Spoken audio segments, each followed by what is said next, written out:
What's going on, YouTube? You already know what it is. It's your host, Bruce GNT, and we're here talking about my girl, Jasmine Crockett. Now, I'm gonna hold myself accountable, right?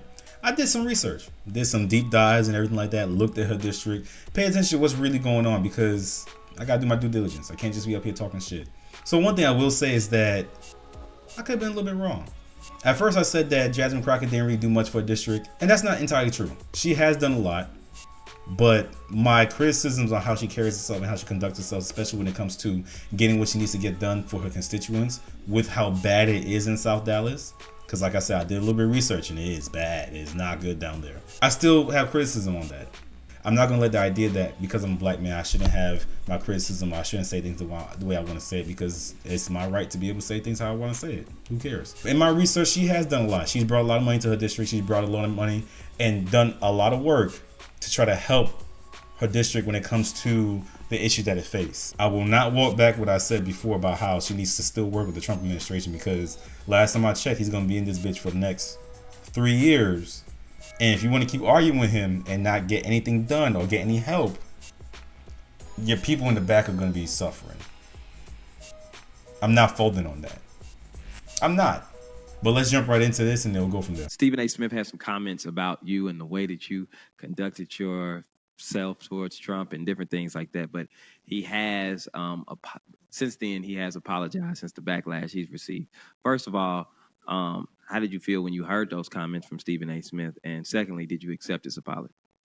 Yeah, so when I first heard the comments, I was disappointed. I'm going to be perfectly honest. And I've never met Stephen A. We've never had a conversation a day in our lives. I was disappointed simply because it was a black man. I'm going to be perfectly honest. Like, in the work that I do, I anticipate that there's tons of racists or just tons of people that are on the other side from me that will be critical and not focus on the substance of what it is that I'm doing, not focus on the legislation, not focus on the money that I bring in, not focus on the programs that I run out of my districts, not focus on how I am very much in tune with keeping my districts informed of what's going on in the government, like the meat and potatoes. Like, I get that they will ignore all that stuff.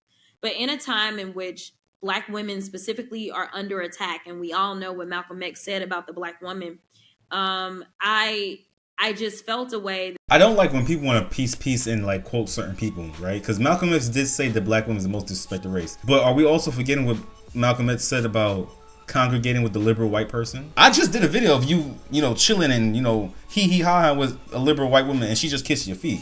What did he say about them? Yeah. Don't quote Malcolm X if you're not going to quote the whole thing, man. To bring it back to what Stephen A. was talking about when he addressed her or said what he said about her, go watch the video for yourselves if you're not going to take my word for it. He wasn't being insulted. He gave her props. He gave her accolades. Said, hey, look, she's doing great work, yada, yada, yada, yada, yada. Bowed at the feet. Like, well, figuratively. Then he went on to say, hey, look, you battling Trump and, throwing like the ad hominem attacks and everything like that is not going to do anything for your district. I looked into it. She does some work for her district. Is it enough? No, because all the issues that her district was facing is stuff that's been persistent for years at this point, and it's really not going to do much. Be that as it may, with that knowledge that I know now and what Stephen A. Smith was talking about, I further agree with what he was saying. You battling Trump word for word, bar for bar, isn't going to do anything for your district because he's just going to turn around and be like, no. I'm not saying you got to kiss the ring because people like to say that, kiss the ring. No, I ain't fucking saying that. What I am saying is that you have to find a way to communicate and maybe find some compromise. If not, your people are going to be suffering for the next 3 years. And who knows what comes after that. That's all I'm saying. And that's all Stephen A. Smith was saying. He's saying, hey, look, maybe a different approach. You going up there doing that is not working. It's not working. There was a Black man who decided not to do any research and decided to more so comment on my stylistic approach, which I'm good with people disagreeing or whatever, but to use your platform in order to not only come for me, but consistently kind of have a track record of coming for Black women, I was just very disappointed. I don't like this narrative that he was coming for her. Just like what I said in the beginning, how he gave her accolades, he gave her flowers. He openly said, we've reached out several times for her to be on the platform, and she just hasn't responded. Hakeem Jeffries, in that same episode, Hakeem Jeffries is on there talking to him. It's no different. It's no different. You know what I'm saying? People need to stop letting the emotions dictate how they hear things. What he said was in no way disparaging. What he said is, hey, look, I'm not even going to repeat myself because you already know what I'm going to say. That's all it was. And even after that, he said, hey, look, but she's free to come up here. Even in his apology, which that motherfucker should never apologize. Even in his apology, he said, look, the door is still open for her to come up here and talk. And him, like, that was just really disappointing from like a cultural standpoint. As relates to his apology, I'm gonna be honest, and I'm gonna tell you that like I haven't paid attention whatsoever. I do feel like whatever took place was more so in response to the backlash. And so it's kind of like, all right, so if you hadn't gotten smoke, like, would you have done it? It's done. We're moving on. And I just got to say that I appreciate and love the people, because people that follow me pay attention and they know the things that I'm doing. They understand why I am pushing back on Trump. They understand that Trump is the big threat, not how I talk. But and this is my issue, right? And I've been saying this from Trump being in the first time till now. I don't like how they're making it seem like he's in and all the problems just started. The problems in her district have been persistent for decades at this point. So, Bush, Obama, Trump, Biden, Trump again. Let's not make it seem like it's this one over here, Trump, that's just been fucking it up. Your district has been in shambles for years now. Why are you not calling out the Biden administration? Why are you not calling out the Obama administration? Why are you not calling out, like, you know what I'm saying? Like, make it believable. You know what I'm saying? Because when I hear you say that, and I'm a person, when something sounds weird to me, I like to make sure that I know what I'm talking about, because I try my best. I'm not gonna be perfect, but I try my best. And when I go do the research, I'm seeing this is problems that they've been facing for years at this point. But they're not gonna say that. Come on now. That's the part that gets me. It's like, why are we acting like we don't see the issues that have been staring us in the face for the longest time? If you don't believe me, look up anything with South Dallas when it comes to like news or poverty and whatnot. They have high poverty rates. The prostitution is terrible. It's bad. People selling ass early in the morning. What he's doing, the things that are literally taking people's food out of their mouths, taking their jobs away from them, taking access to education away from them, taking access to capital, whether it's to buy a home or to start your business. Like, they understand that I'm not really the threat as a sitting House member. He is.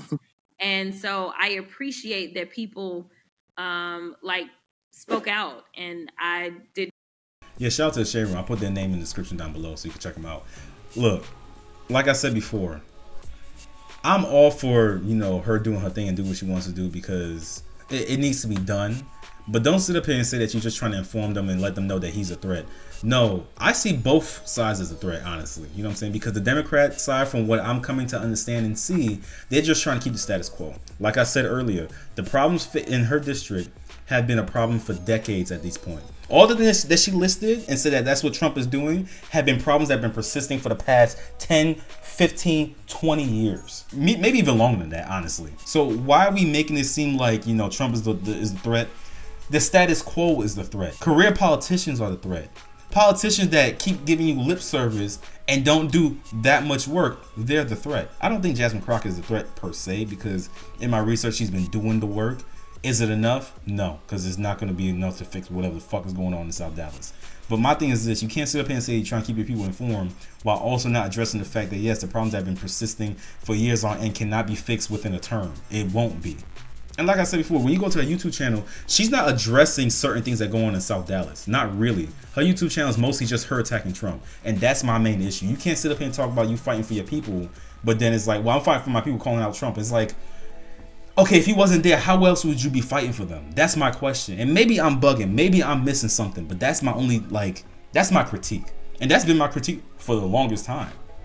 That, and she says wild shit, like how ICE is just like slave patrol. Like that shit. Like that shit, I'll call that the fuck out.